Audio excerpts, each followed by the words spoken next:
ஏன்னா இதுக்கு முன்னாடிலாம் எங்கள் தமிழ்நாட்டில் இருந்த மாணவர்கள்லாம் மருத்துவம் படிக்கவில்லையா, அவர்கள் வெற்றி பெறவில்லையா, இல்லை உலகத்தில் சிறந்த மருத்துவராக ஆகவில்லையா? எல்லாமே ஆகுவாங்க. அவங்களுக்கு உரிய வாய்ப்புகளை கொடுக்க வேண்டும்.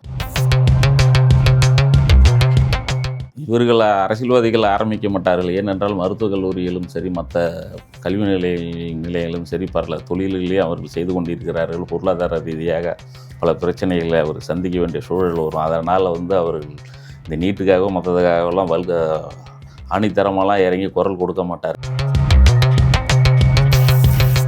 இப்ப தாவேகா ஆட்சி அமைத்திருக்கு. இப்ப என்ன சொல்றாங்கன்னா திமுக வெர்சஸ் தாவேகா, திமுக அதிமுக போய் இப்ப திமுக வெர்சஸ் தாவேகான்ற மாதிரி ஆயிடுச்சு. இப்ப அதே மாதிரி அங்க இவ்வளவு நாள் ஆட்சி பண்ணிட்டு இருந்தது, மத்தியில ஆட்சி பண்ணிட்டு இருந்தது காங்கிரஸ் இல்லைன்னா பிஜேபின்றதான் ஆட்சி பண்ணிட்டு இருக்காங்க. ஒரு சில வருஷங்களாவே அவங்க தான் ஆட்சியில இருக்காங்க. இப்போ அந்த பிஜேபி வெர்சஸ் சிஜேபின்னு ஆகுமா? இப்போ நம்ம தமிழ்நாட்டை எடுத்துவோமே, தமிழ்நாட்டில் போராட்டம் பண்ணுறாங்க, பேன் நீட் அப்படின்னு சொல்லிட்டு போராட்டம் பண்ணுறாங்க. இது உண்மையாகவே பேன் நீட்டா இல்லை ஜனநாயகன் நீட்? இப்போ அமீரா இருக்கட்டும், அப்புறம் வெற்றிமாறன் சாரா இருக்கட்டும், இப்போ அவங்க எல்லாருமே ஸ்டேஜில் ஜனநாயகன் படம் இந்த நேரத்தில் ரிலீஸ் ஆகுது. அது இல்லாமல் அவங்க திசை திருப்புற மாதிரிலாம் பேசுகிறாங்களே, உண்மையிலே அவங்க ஒருவேளை டிஎம்கே சப்போர்ட்டராக பேசுகிறாங்களோ? அது அந்த இயக்குனர் பேசுகிறாருன்னா முதல்ல அவர்கிட்ட சமூக நீதி இருக்காங்கிறது முதல்ல அவர்கிட்ட கேளுங்க. அவர் தனியரசு அவர் சொல்லியிருக்காங்க, சரத்குமார் கண்டிப்பா மத்திய அமைச்சர் ஆவாரு, சீமான் தான் அடுத்த முதல்வர் அப்படின்ற மாதிரியும், அவரை நாங்க முதல்வர் ஆக்கியே தீருவோம் அப்படின்ற ஒரு உறுதிமொழியையும் தனியரசு எடுத்திருக்காரு. நடக்கும்.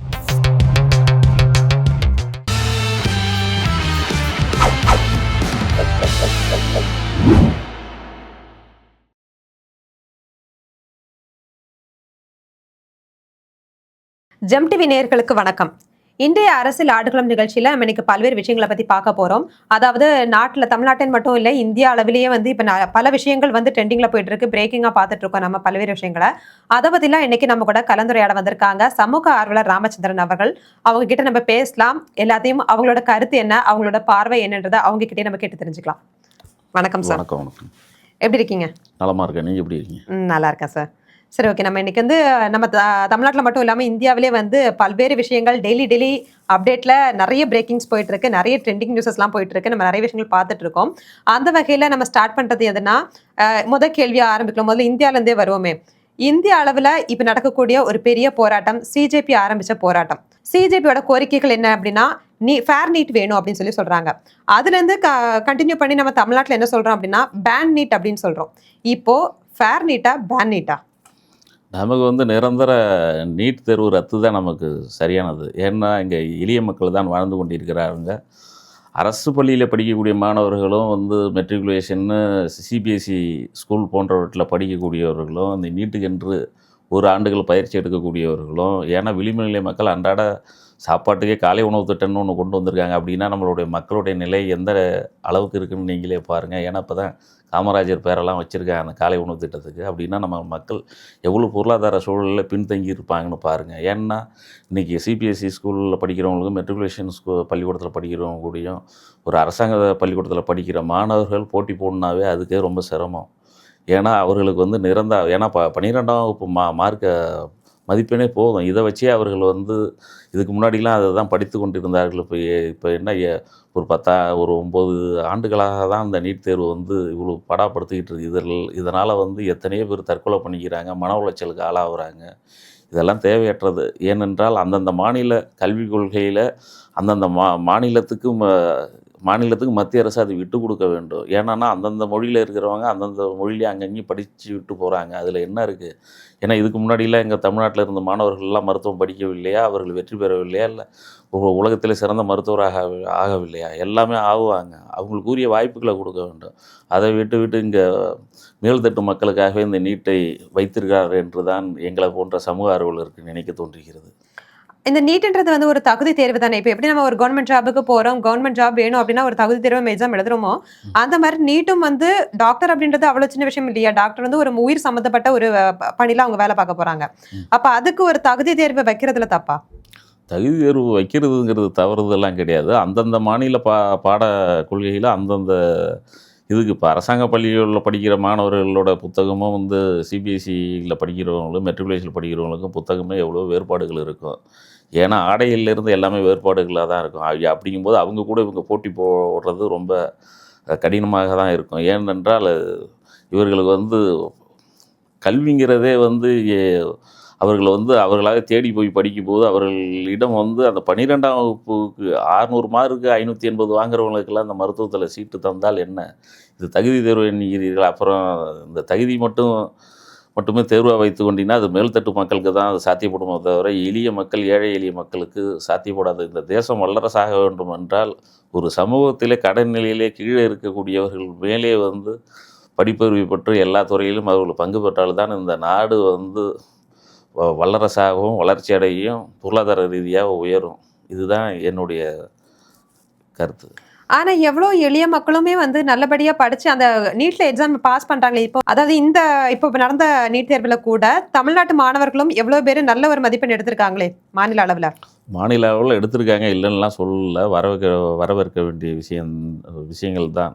இருந்தாலும் வந்து விளிம்பு நிலை மக்களும் அதில் மேலே வரணும்ல. இன்றைக்கி வந்து ஒரு நீட்டுக்கு வந்து குறைஞ்சபட்சம் வந்து அதுக்கு பயிற்சி எடுக்கணும்னா 3 லட்சம் முதற்கொண்டு 5 லட்சம் முதற்கொண்டு செலவு பண்ணுறதா சொல்கிறாங்க எல்லா பெற்றோர்களுமே. அதில் எழுதிய பெற்றோர்களை கலந்துரையாக அவர்களிடம் பேசும்போது தான் தெரிகிறது எவ்வளோ செலவு பண்ணியிருக்கிறார்கள், அதில் எவ்வளோ மதிப்பெண் வாங்கியிருக்கிறார்கள் என்று. ஏன்னு வந்து அது ஜெயித்தவர்களை தான் தெரியும், தோற்றவர்கள் யாருன்னு தெரியாது. எத்தனை லட்சம் பேர் எழுதுனதாக சொன்னாங்க, அதுக்கு பாதிக்கு மேற்பட்டவர்கள் தேர்ச்சியே பெறவில்லை என்பதும் இருக்குது. ஆனா நான் ஒரு ரீசெண்டா ஒரு இதுல பார்த்தேன். 2 மாவட்டங்கள் இல்ல 2 கிராமங்கள்னு சொல்லலாம். அந்த ஒரு கிராமத்துல வந்து 150 குடும்பங்கள் இருக்க இடத்துல 5 பேர் வந்து டாக்டரா படிச்சுட்டு இருக்காங்களாம். சில பேர் வந்து இப்ப ஃபைனல் இயர் படிக்கிறாங்க அப்படிலாம் சொல்றாங்க. அப்ப பல்வேறு மாணவர்களுக்கு இது ஒரு நல்ல வரப்பிரசாதமா தானே இருக்கு இந்த நீட். அப்ப சில பேருக்கு செட் ஆகல, சில பேருக்கு செட் ஆகுதுன்ற போது இத எப்படி நம்ம மொத்தமா பேன் நீட்னு சொல்லி கொண்டு போக முடியும்? இது இடையில ஏற்படுத்தப்பட்டது தான் இந்த நீட்டு தேர்வை தவிர, இது ஆரம்பத்திலேருந்து இருந்திருந்தால் இதை யாரும் மறுக்க போவதெல்லாம் இல்லை. இப்போ இடையில இது ஏற்படுத்தியதால் இதோட நிறுத்தம் செய்து விடலாம் என்பது தான் எங்களுடைய கருத்து. ஏன்னா இடையிலே கொண்டு வந்தது இடையிலே நிறுத்ததில் ஒன்றும் தவறுதல் கிடையாது. ஓகே. சரி அப்போ சரி ஓகேங்க. அப்படி சொன்னீங்க அப்படின்னா, இப்ப இங்க போராட்டம் பண்றாங்க. பேன் நீட் அப்படின்னு சொல்லி போராட்டம் பண்றாங்க. ஃப்ரம் டே 1ல இருந்து பேன் நீட்ன்னு சொல்லி தான் ஆரம்பிச்சாங்க. ஆனா இப்ப மட்டும் இந்த போராட்டம் பூதாகரம் ஆனதுக்கு காரணம் என்ன? இதுக்கு முன்னாடி இருந்த ஆட்சிக்காரர்கள்லாம் எந்த ஒரு முயற்சியும் இவ்ளோ பெரிய போராட்டத்தை ஏன் ஆரம்பிக்கல? இவர்கள் அரசியல்வாதிகள் ஆரம்பிக்க மாட்டார்கள். ஏனென்றால் மருத்துவக் கல்லூரிகளும் சரி, மற்ற கல்வி நிலையங்களும் சரி, பல தொழில்களே அவர்கள் செய்து கொண்டிருக்கிறார்கள். பொருளாதார ரீதியாக பல பிரச்சனைகளை அவர் சந்திக்க வேண்டிய சூழல் வரும். அதனால் வந்து அவர்கள் இந்த நீட்டுக்காகவோ மற்றதுக்காகவெல்லாம் ஆணித்தரமெல்லாம் இறங்கி குரல் கொடுக்க மாட்டார்கள். ஏனென்றால் அவர்களும் மருத்துவக் கல்லூரிகளை வைத்திருக்கிறார்கள், எத்தனை கல்லூரிகளை வைத்திருக்கிறார்கள், எத்தனை தொழிற்சாலைகளை வைத்திருக்கிறார், மற்றது ஐடிலாம் இருக்குது, ஏகப்பட்ட பிரச்சனைகள் இருக்குது. அதனால் ஒரு போகிற போக்கில் ஒரு குரல் மட்டும் கொடுத்து விட்டு போவார்களே தவிர நீட்டுக்காக அவர்கள் முழு மூச்சாக இறங்கி போராட மாட்டார்கள் என்பது இதுதான் யதார்த்தமான உண்மை. இப்போ இப்போ வந்து அங்க வந்து ஃபேர் நீட் வேணும் அப்படின்னு சொல்லி கேட்டிருந்தாங்க. இப்ப அந்த ஃபேர் நீட்டுக்கு மத்திய அரசு ஒத்துக்கிட்டாச்சு. அதாவது தர்மேந்திர பிரதான் அவங்களையும் வந்து ராஜினாமா பண்ணிட்டாங்க. இப்ப நம்ம தமிழ்நாட்டுல வந்து ஃபேர் நீட்னு ஆரம்பிச்சவங்க, சிஜேபி சார்பா நின்னவங்க எல்லாருமே இப்ப போராட்டத்தை தளர்த்தியாச்சு. ஆனா இன்னுமே கொஞ்சம் கூட்டம் வந்து இன்னுமே பேன் நீட் வேணும், நீட்டை தடை செய்யணும் அப்படின்னு சொல்லிட்டு போராட்டத்துல இருக்காங்க. இப்போ உண்மையாவே இது வந்து மத்திய அரசோட பார்வைக்கு போகுமா? அவங்க காதுகளுக்கு கேட்குமா இவங்களோட போராட்டம்? அது மாணவர் அமைப்பு அந்த போராட்டத்தை முன்னெடுத்து சென்றால் இந்த மத்திய அரசு அல்ல, இந்த உலகத்துக்கே கேட்கும். ஏனென்றால் மாணவர்கள் அதை முன்னெடுத்து இங்கே தமிழக மாணவர்களும் சரி, மற்ற பிற மாநில இருக்கிற மாணவர்களும் நீட்டை வந்து பேன் பண்ண வேண்டும் என்று அவர்கள் வந்து ஒட்டுமொத்தமாக குரல் கொடுத்தால் இந்த அரசாங்கம் செவி சாய்த்தே தான் ஆக வேண்டும். ஏனென்றால் இப்போது கல்வி அமைச்சர் தர்மேந்திர பிரதானே பதவி விலக நேரிட்டது. மூத்த அமைச்சர்களாகிய ஜேபி நட்டா, ஜிதேந்திர சிங் போன்றவர்கள், சௌரவ் தாஸ், அஜித் தீப்கே போன்றவர்களிடமெல்லாம் பேச்சுவார்த்தை நடத்தக்கூடிய சூழ்நிலைக்கு தள்ளப்படுகிறார்கள் என்றால் என்ன காரணம்? ஏனென்றால் இந்த மாணவர் போராட்டம் என்பது வலுவடைந்தால் அவர்கள் பலவீனப்படுத்தப்படுவார்கள், அவர்கள் துடைத்தெறியப்படுவார்கள் என்பது ஆட்சியாளர்களுக்கே தெரியும். ஏனென்றால் நேபாள், பங்களாதேஷ், இலங்கையில் போன்ற ஒரு பெரும் சூழல் மாணவர்கள் முன்னெடுத்ததனால் வந்த பிரச்சனைகளை வந்து அவர்களுக்கும் தெரியும். அதனால தான் இந்த தர்மேந்திர பிரதானன் அவர்களே ராஜினாமா செய்ய வைத்திருக்கிறார்கள். அவர் சொல்லக்கூடிய அத்தனை கோரிக்கைகளையும் ஏற்றுக்கொள்கிறார்கள் என்றால் இந்த போராட்டத்தை இதோடு நீர்த்து போக வேண்டும் என்பதிலே அவர்கள் மத்திய அரசு கவனமாக கையாண்டு கொண்டிருக்கிறார்கள். அப்போ நீங்க அது சொல்றதுனால நான் கேட்கிறேன். இங்க தமிழ்நாட்டுல வந்து இத்தனை வருஷம் காலம் திமுக, அதிமுகன்னு 2 கட்சிகள் தான் ஆண்டு வந்தாங்க. ஆனா ஒரு 2 வருஷத்துக்கு முன்னாடி 2 வருஷத்துக்கு முன்னாடி ஆரம்பிச்ச தாவேகா வந்து அந்த 2 கட்சியும் பின்னுக்கு தள்ளி இப்ப தாவேகா ஆட்சி அமைத்திருக்கு. இப்ப என்ன சொல்றாங்கன்னா திமுக வெர்சஸ் தாவேகா. திமுக, அதிமுக போய் இப்ப திமுக வெர்சஸ் தாவேகான்ற மாரி ஆயிடுச்சு. இப்ப அதே மாதிரி அங்க இவ்வளவு நாள் ஆட்சி பண்ணிட்டு இருந்தது, மத்தியில ஆட்சி பண்ணிட்டு இருந்தது காங்கிரஸ் இல்லனா பிஜேபின்றது தான் ஆட்சி பண்ணிட்டு இருக்காங்க. ஒரு சில வருஷங்களாவே அவங்க தான் ஆட்சியில இருக்காங்க. இப்போ அந்த பிஜேபி வெர்சஸ் சிஜேபின்னு ஆகுமா? பிஜேபி, காங்கிரஸை தாண்டி வந்து ஜிஜேபி கரப்பான் பூச்சி ஜனதா கட்சி கூட வந்து பாரத பிரதமர் ஆகிறதுக்கு அஜித் தீப்கேவுக்கு கூட வந்து அந்த உரிமை உண்டு. ஏன்னா தார்மீக பொறுப்பும் அவருக்கு இருக்குது. ஏனென்றால் இந்த மாணவ அமைப்பை திரட்டி வந்து இவ்வளோ பெரிய போராட்டம் நடத்தக்கூடிய அவர்களுக்கு பாரத பிரதமர் ஆகக்கூடிய தகுதி கூட அவருக்கு இருக்குது. அதை அவர் வளர்த்து கொள்வார். இது வந்து மக்கள் தான் எஜமானர்கள். இந்திய மக்கள் தான் முடிவு பண்ண வேண்டும். யார் பிரதமராக இருக்க வேண்டும், இருக்கக்கூடாது, எந்த கட்சி ஆள வேண்டும், ஆளக்கூடாது என்பதெல்லாம் இங்கே தமிழ்நாட்டில் நிகழ்ந்தது போல் அங்கேயும் நிகழ்வதற்கு வாய்ப்புகள் இருக்குது. ஏனென்றால் இவர்கள் 50-60 ஆண்டு காலமாக ஆண்டு கொண்டிருக்கிறார்கள். இங்கே வந்து இன்னமும் பாலாறும் தேனாறுலாம் ஓடுறதாலாம் இவங்க நினச்சிக்கிட்டு இருக்காங்க. இன்னமும் எத்தனையோ ஏழைகள் இந்த நாட்டில் வந்து ரொம்ப அடித்தட்டு மக்கள் இன்னும் ஏழ்மையில் இருக்கிறவங்க திரும்பவும் ஏழ்மையோடு இன்னும் மோசமான நிலைக்கு தான் சென்று கொண்டிருக்கிறார்கள். வேணுமென்றால் சில பேர் இந்தியா ஜிடிபியில் உயர்ந்திருக்க வேணால் சொல்லாமல் தவிர 10 பேர் பணத்தை வச்சு 10 உலக கோடீஸ்வரர்களை வைத்து நமக்கு சராசரியாக கணக்கிட்டால் நாமும் ஜிடிபியில் மேலே தான் தெரியும். ஆனால் வந்து ஒவ்வொரு சராசரி மனிதனுடைய பொருளாதார கொள்கையை வருமானத்தை எடுத்து பார்த்தால்தான் தெரியும் எவ்வளோ இந்தியா மக்கள் எவ்வளோ கீழே இருக்கார்கள் என்று. ஏன்னா அவர்களுக்கு அதெல்லாம் பார்க்க மாட்டார்கள். ஆமா. ஏன்னா இன்னுமே நம்ம தமிழ்நாட்டை பல்வேறு மாவட்டங்கள்ல வந்து பஸ் வசதி கூட இல்லாம இருக்கு. அதே வந்து தாவேகா ஆட்சி வந்ததுக்கு அப்புறம் தான் பல்வேறு இடங்கள்ல வந்து பஸ் வசதியை பல வருஷத்துக்கு அப்புறம் 30-40 வருஷத்துக்கு அப்புறமே பஸ் வசதி கொடுக்குறாங்க அப்படின்னு சொல்றாங்க. அப்படின்னா இன்னுமே வந்து தமிழ்நாடுன்றது ரொம்பவே பின்தங்கிய ஒரு மாநிலமா தான் ஏன் பார்வைக்கப்படுது? நீங்கள் இப்பயும் சொல்கிறீங்க இன்னமும் பஸ்கள் போக முடியாத கிராமங்கள்லாம் இருக்குது. அதில் என் கிராமமும் ஒன்று தான். ஏன்னா எங்கள் ஊருள்ள வந்து சுற்றி பஸ்ஸு போகும், எங்கள் கிராமத்துக்குள்ளே பஸ்ஸு போகாது. அது மாதிரி எங்கள் அரியலூர் மாவட்டம் செந்துறை வட்டத்துக்குள்ளே இன்னும் எத்தனை கிராமங்கள் இருக்குது. உள்ளெல்லாம் பஸ்ஸெல்லாம் போகிறதுக்கு வாய்ப்புகள்லாம் கிடையாது. ஏன்னா அருகாமையிலேயே வந்து 1 கிலோமீட்டர் 1.5 கிலோமீட்டரில் பஸ் ஸ்டாப் இருக்குது. நடந்து தான் போய் ஏறணும். அந்த எல்லா ஊர்களுக்கும் அருகாமையில் இருந்தால் போதும். எல்லா ஊர்களுக்கும் பஸ்ஸு விட்டு தான் ஆக முடியும்னா இல்லை, மலை கிராமங்களுக்கு விட்டு தான் ஆக வேண்டும். ஏன்னா அடிப்படை வந்து விளிம்பு நிலை மக்கள், மலை கிராம மக்களுக்கு அடிப்படை தேவை போக்குவரத்து தான் என்றால் அவர்களால் வந்து ஒரு பைக்கு கூட வாங்க முடியாத சூழ்நிலையில் மற்ற சூழ்நிலை இருக்கிறார்கள் என்றால் அவர்களுக்கு பஸ் வசதி 10 குடும்பம் இருந்தாலும் அதை ஏற்படுத்தி கொடுத்து தான் ஆக வேண்டும். அதுதான் அரசாங்கத்தோட பொறுப்பு. அப்போனா கூடிய சீக்கிரத்தில் எதிர்பார்க்கலாம் அடுத்த நாடாளுமன்ற தேர்தலில் மேபி ஒருவேளை பிஜேபி வெர்சஸ் சிஜேபின்னு சொல்லிட்டு. இப்போ இளைஞர்கள் எப்படி இந்த தமிழ்நாட்டில் வந்து விஜய் அண்ணாவுக்கு ஓட்டு போட்டாங்களோ அதை மாதிரி அஜித் தீப்கேவுக்கும் ஓட்டு போடுறதுக்கு வாய்ப்புகள் இருக்குது. அவர்கள் இந்தியா பூரா வேட்பாளர்கள் போடக்கூடிய அளவுக்கு அவர்களிடம் வேட்பாளர்கள் இருக்கிறார்கள், ஆங்காங்கே இருக்கிறாருங்க. இளைஞர்களுக்கு வாய்ப்பு கொடுத்தால் நல்லா இருக்கும். ஏனென்றால் மதவாத சக்தியில் மற்றவர்கள்லாம் ஊடுருவி வரதை விட ஒரு இளைஞர் பட்டால் வந்து புதியதாக வந்தால் இந்த நாட்டுக்கு ஏதாவது ஒரு மாற்றம் ஏற்படுதா என்று பார்ப்போம். ஆனா இந்தியாவோட பிரதமர் ஆகிறது ஒரு இளைஞர் கையில கொண்டு இந்தியாவோட பிரதமர் ஆகுனா அவங்களால அதை வந்து டேக்கிள் பண்ண முடியுமா? அதை வந்து அவங்களால நடத்த முடியுமா? இந்தியாவையே ஒரு நாடை நடத்த முடியுமா? இல்லை, முடியாதுங்கிறது எதுவுமே கிடையாது. இளைஞர்கள் எதை நினைத்தாலும் முடியும். ஏன்னா இப்போ சிஓவாகவே இருக்கார் கூகுளில் சுந்தர் பிச்சை. அவரால் இந்த உலகம் ஃபுல்லாக இருக்கிற இந்த கூகுள் அமைப்பை வந்து நிர்வாகம் பண்ணுறாருன்னா அவர்கிட்ட திறமை இல்லாமையாக இருக்குது. எல்லா இளைஞர்கள்ட்டையும் திறமை இருக்குது. வாய்ப்பை கொடுத்தா தானே தெரியும் அவங்களுக்கு திறமை இருக்கா இல்லையா என்ன ஏதுன்னு. கொடுக்காமே அவருக்கு இருக்கா என்னன்னு நம்ம பரிசோதனை செய்கிறதுக்கு நாம யார்? அப்போ எதிர்பார்ப்போம் அடுத்தது பிஜேபி வெர்சஸ் சிஜேபின்ட்டு. சரி, ஓகே. இப்போது நம்ம தமிழ்நாட்டை எடுத்துக்கோமே. தமிழ்நாட்டில் வந்து போராட்டம் பண்ணுறாங்க, பேன் நீட் அப்படின்னு சொல்லிட்டு போராட்டம் பண்ணுறாங்க. இது உண்மையாகவே பேன் நீட்டா இல்லை ஜனநாயகன் நீட் பேனா?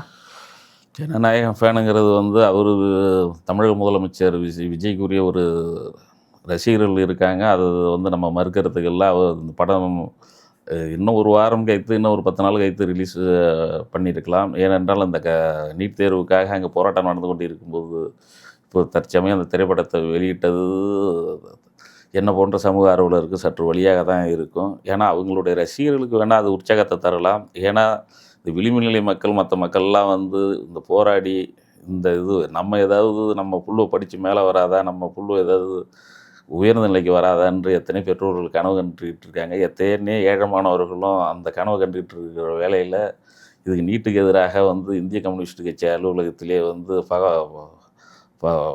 அந்த இல்லத்திலே வந்து தொடர் கண்டன ஆர்ப்பாட்டங்கள்லாம் நடந்து கொண்டு தான் இருந்ததாக தகவல் வந்தது. அது மாதிரிலாம் சில இளைஞர்கள் செய்கிறார்கள். எல்லாத்துக்குமே வந்து எல்லா இளைஞர்களும் தான் இந்த ஜனநாயகத்தை நேசித்தார் என்றெல்லாம் இல்லை.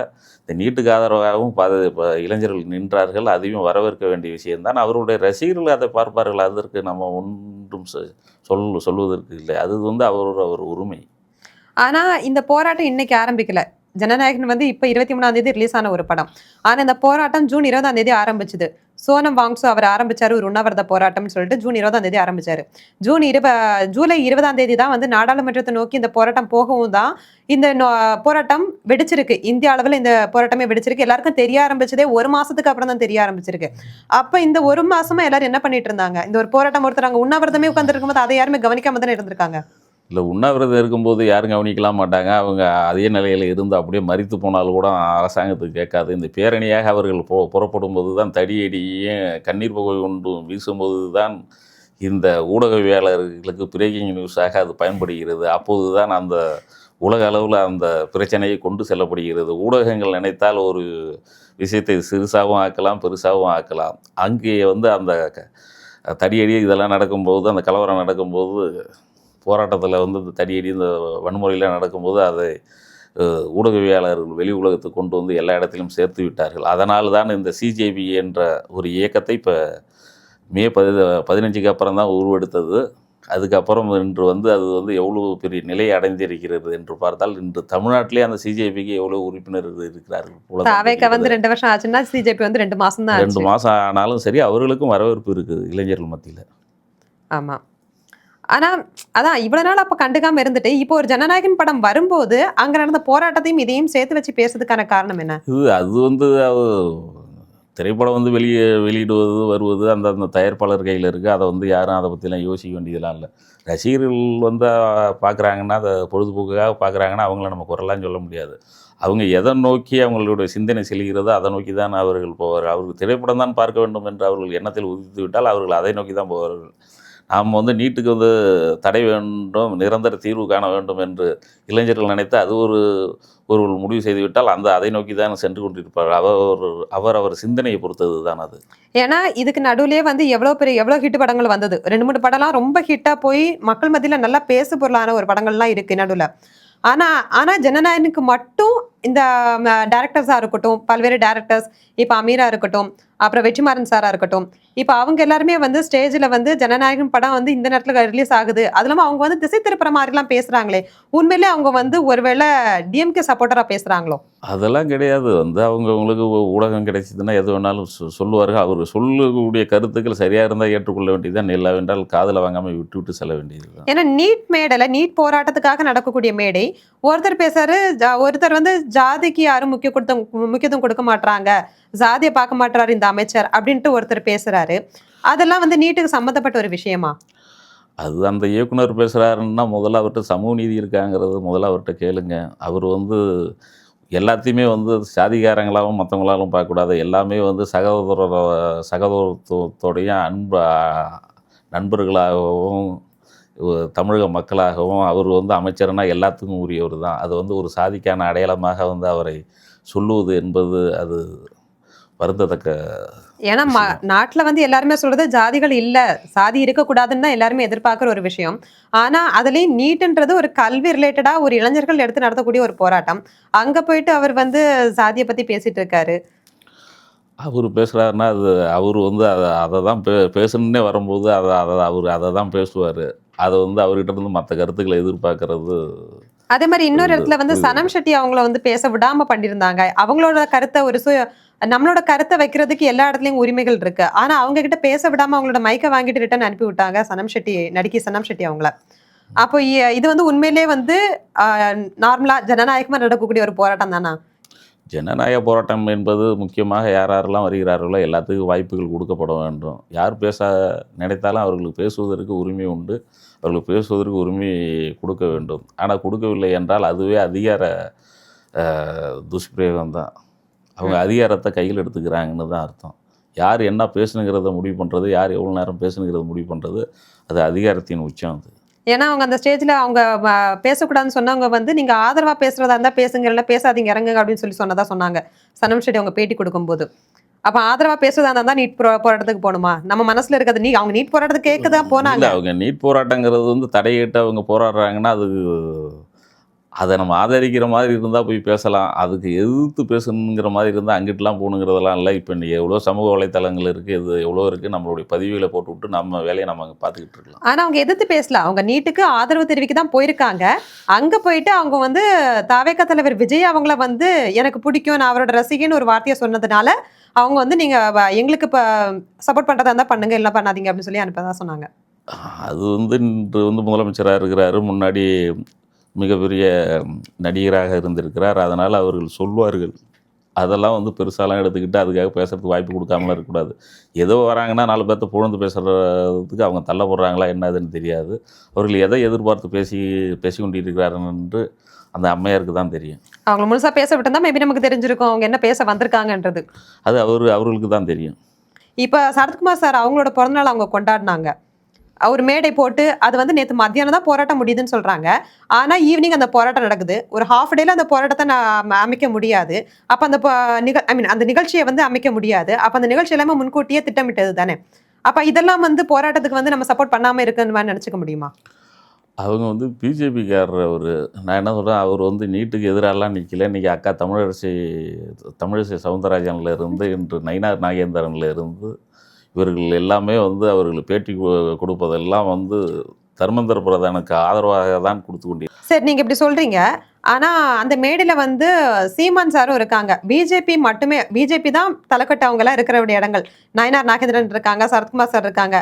அந்த இடத்துல சீமான் சாரும் அங்க நிக்கிறாங்க. சீமான் சார் வந்து நாங்கெல்லாம் ஒரு தாய் பிள்ளைகள் அப்படின்னு சொல்லி பேசுறாரு. அப்ப வந்து சீமான் சார் வந்து பிஜேபி கூட சேர்ந்துட்டாரா? இல்லை, இது பிறந்தநாள் கொண்டாட்டத்தும் போது எல்லாமே தமிழர்கள் தான். அதனால் வந்து அவர் சொல்லியிருப்பார், எல்லாமே தமிழர்கள், தமிழ்நாட்டில் வசிக்கக்கூடியவர்கள் எல்லாம் ஒரு தாய் பிள்ளைகள் என்று சொல்வதில் எந்த தவறுதலும் கிடையாது. ஏன்னா பிறந்தநாளுக்கு அவர் செல்கிறார் என்றால் அதற்காக பிஜேபிக்கு சென்று விட்டார் என்றெல்லாம் அர்த்தம் அல்ல. அவர் வந்து நாம் தமிழர் கட்சியோட ஒருங்கிணைப்பாளர். அந்த கட்சியை வந்து 2016 சிறப்பாக தான் நடத்தி கொண்டிருக்கிறார். 2011 ஆரம்பிக்கப்பட்டிருந்தாலும் அந்த இயக்கத்தை கட்டுக்கோப்பாக தான் அவர் நடத்தி கொண்டிருக்கிறார். ஏனென்றால் இன்று தமிழ் வெற்றி கழகத்தால் எத்தனையோ அலைகளில் எவ்வளோ பெரும் தலைகள்லாம் வந்து தோல்வியுற்றது. அதில் அண்ணன் சீமான் அவர்களும் தோற்று தான் போனார். அந்த அலைகளில் சுனாமியின் என்ற ஒன்று பேரலை வரும்போது இதெல்லாம் சர்வசாதாரணமாக நடக்கக்கூடியது தான். அதற்காக அந்த அமைப்பை அவர் தான் சிறப்பாக நடத்தி செல்ல முடியும். அவரை விட்டால் அந்த இயக்கத்திற்கு அடுத்த கட்ட தலைவர்கள் ஒருங்கிணைந்து நடத்துவது என்பது இயலாதது. அப்போ இவ்வளவு நாள் வந்து சீமான் சார் சொன்னது கேப்டன் பிரபாகரன் அவங்கள வந்து அண்ணான்னு சொல்லிட்டு இருந்தாரு. ஆனா நேத்து அந்த மேடையில் என்ன சொல்லிருக்காருன்னா சரத்குமார் சாரை வந்து அண்ணான்னு சொல்றாரு, மாமா நயினார் நாகேந்திரன்றாரு, தம்பி தனியரசுன்றாரு. இப்ப இதெல்லாம் என்ன காரணம்? இல்லை, இது அவர் எப்பயுமே உறவுமுறை வச்சு தான் அவர் பேசுவார். அதில் வந்து எந்த கருத்து முரண்பாடுலாம் கிடையாது. ஏன்னா இங்கே தமிழர்கள் வந்து மாமா மச்சானாகலாம் அண்ணன் தம்பியாக தான் இங்கே பழகி கொண்டு இருக்கிறார்கள். அவர் எப்பயுமே அப்படி எல்லாத்தையும் பழகக்கூடிய ஒரு தலைவர் தான். அதில் நம்ம வந்து அது பெருசாக எடுத்துக்கணுங்கிற அவசியம் கிடையாது. ஆனால் சீமான் சார் பேசும்போது சொன்னாங்க, இன்னைக்கு வந்து தப்புன்னு தெரியுறது நாளைக்கு சரியாகலாம், நாளைக்கு சரின்றது நாளைக்கு தப்பு ஆகலாம் அப்படின்றாரு. அப்போ பேச்சு மாறாதா?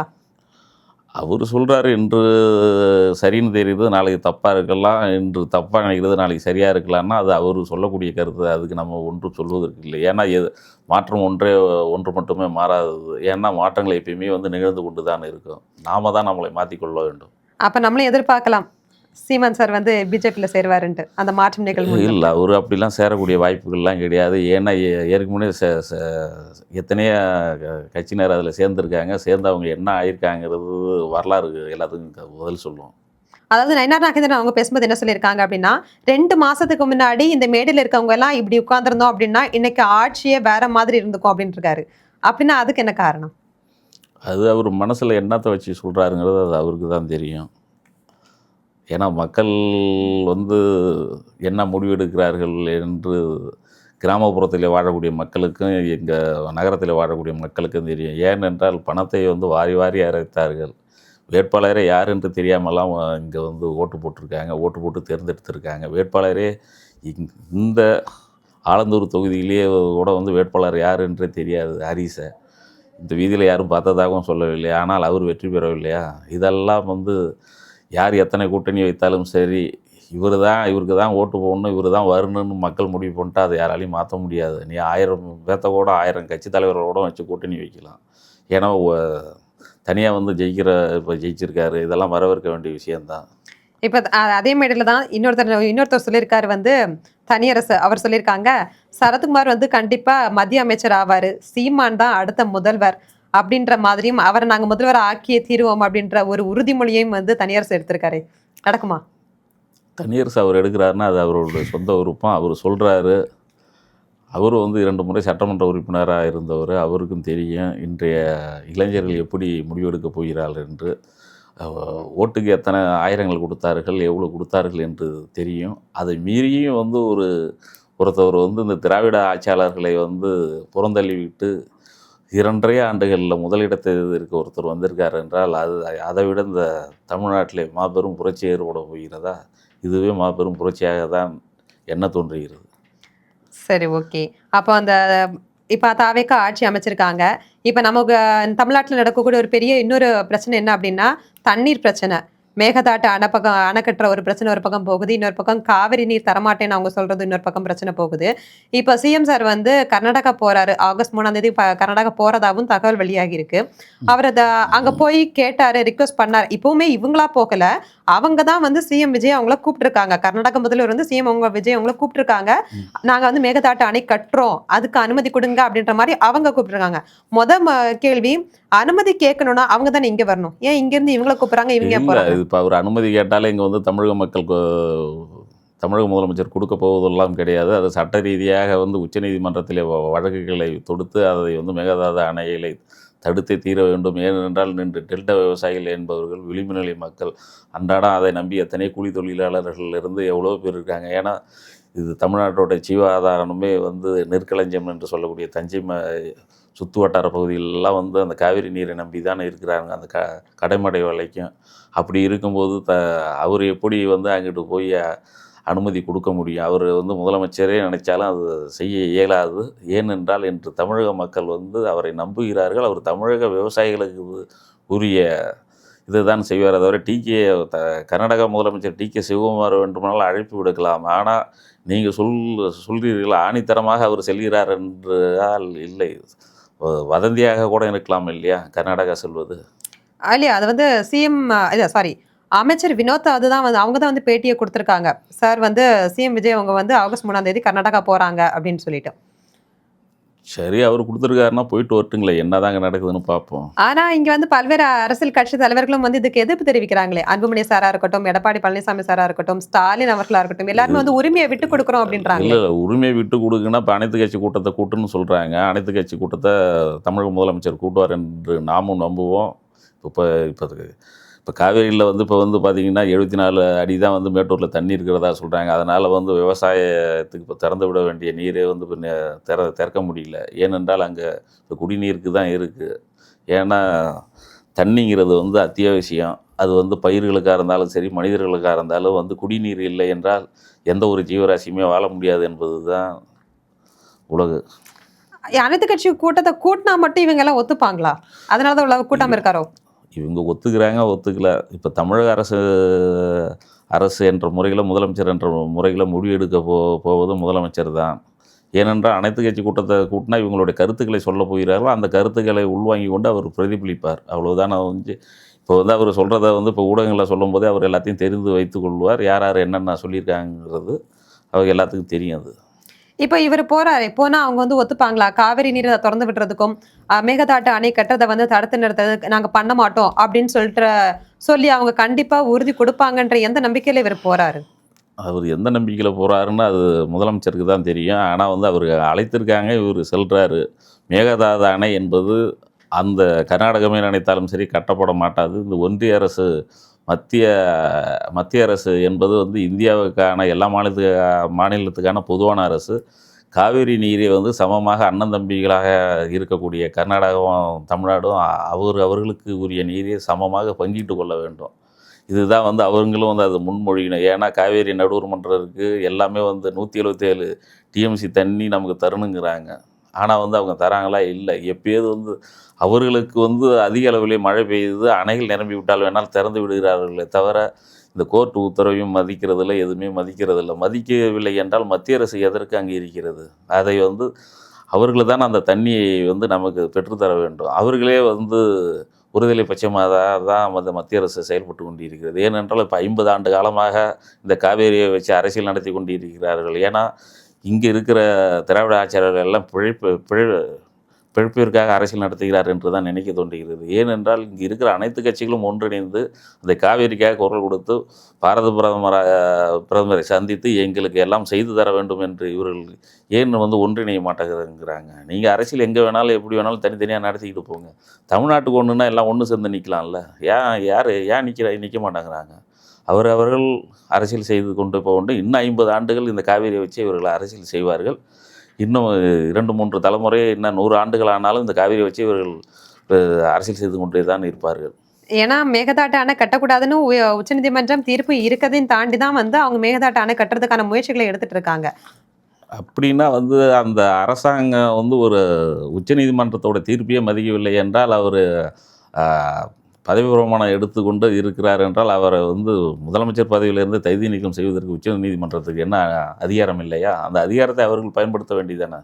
ஆனா இன்னொன்னு அங்க வந்து இப்ப காங்கிரஸ் தான் ஆட்சி செய்யறாங்க. இப்ப நான் இங்க வந்து தாவேகாக்கு கூட்டணியில வந்து காங்கிரஸ் இருக்காங்க. ஒருவேளை அதனால இவர் வந்து சிஎம் விஜய் சார் வந்து அங்க போய் கேட்டா அவங்க வந்து ஒத்துக்கிட்டாங்கன்னா ஒத்துப்பாங்களோ? அதெல்லாம் வந்து அந்தந்த மாநிலத்தோட நலனை தான் பார்ப்பார்களே தவிர தமிழ்நாட்டு நலனை அவர்கள் பார்ப்பதாக இருந்தால் யாரையும் கேட்கணுங்கிற அவசியமெல்லாம் இல்லை. நைட்டோட நைட்டாக தண்ணி திறந்து விட்டால் அது பாட்டு வந்துக்கிட்டு இருக்கும். இதெல்லாம் யாருன்னு கேட்கணுங்கிறதெல்லாம் இல்லை.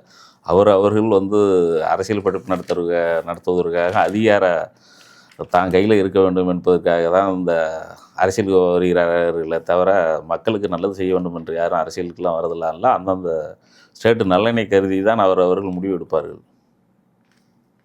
ஓகே. அதாவது அப்போ காங்கிரஸா நம்மகிட்ட காங்கிரஸ் கூட்டணி இருக்கு, தமிழ்நாட்டோட கூட்டணியில காங்கிரஸ் இருக்குன்றதுக்காக அவங்க வந்து விடுவாங்கன்றலாம் எதிர்பார்க்க முடியாது அப்படின்னா. அங்கே இருக்கிற காங்கிரஸ் வேறு, இங்கே இருக்கிற காங்கிரஸ் வேறு. அது வேணால் இந்தியாவில் வேணால் காங்கிரஸ்ன்னு வேணால் சொல்லிக்கலாமே தவிர அதில் ஏகப்பட்ட இது இருக்குது.